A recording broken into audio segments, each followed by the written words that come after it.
धक्कादायक धीरेंद्र शास्त्रींच्या वक्तव्याने उसळला संताप. शिवप्रेमी रस्त्यावर, महाराजांच्या पुतळ्यासमोर तीव्र निषेध. प्रतिमेला काळे फासून जोडे मारत संतप्त भावना व्यक्त. राज्याचे आराध्य दैवत छत्रपती शिवाजी महाराजांविषयी कथित वादग्रस्त वक्तव्य केल्याने कथावाचक धीरेंद्र शास्त्री उर्फ बागेश्वर बाबा यांच्या विरोधात संपूर्ण महाराष्ट्रात संतापाची लाट उसळली आहे. नागपूर येथे झालेल्या कार्यक्रमातील या वक्तव्याने शिवप्रेमी आक्रमक झाले असून ठिकठिकाणी जोरदार निषेध नोंदवण्यात येत आहे. जयस्तंभ चौक आणि शहरातील छत्रपती शिवाजी महाराजांच्या पुतळ्याजवळ आंदोलन करत संतप्त शिवप्रेमींनी धीरेंद्र शास्त्री यांच्या छायाचित्राला काळे फासले आणि जोडे मारत तीव्र संताप व्यक्त केला.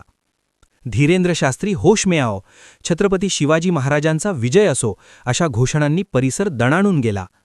काय आहे प्रकरण बघूया. नागपूर येथील कार्यक्रमात धीरेंद्र शास्त्री यांनी छत्रपती शिवाजी महाराजांबाबत वादग्रस्त विधान केल्याचा आरोप आहे. या विधानामुळे शिवप्रेमींच्या भावना दुखावल्या गेल्याचे सांगण्यात येत आहे. आंदोलनकर्त्यांचा आरोप आहे की इतिहासाचे विकृतीकरण करून महाराजांचे स्थान कमी करण्याचा प्रयत्न करण्यात आला आहे.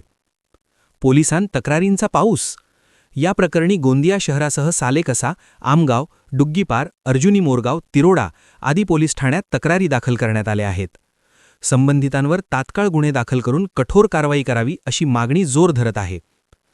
छत्रपती शिवाजी महाराज हे केवळ महाराष्ट्राचे नाही तर संपूर्ण देशाचे प्रेरणास्थान आहेत.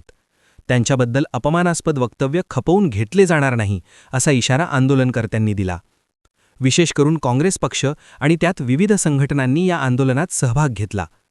धीरेंद्र शास्त्री यांच्या वक्तव्यामुळे राज्यात तणावाचे वातावरण निर्माण झाले असून पुढील काही दिवसात हे प्रकरण अधिक चिघळण्याची शक्यता व्यक्त केली जात आहे.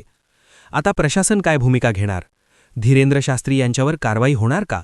याकडे संपूर्ण राज्याचे लक्ष लागले आहे.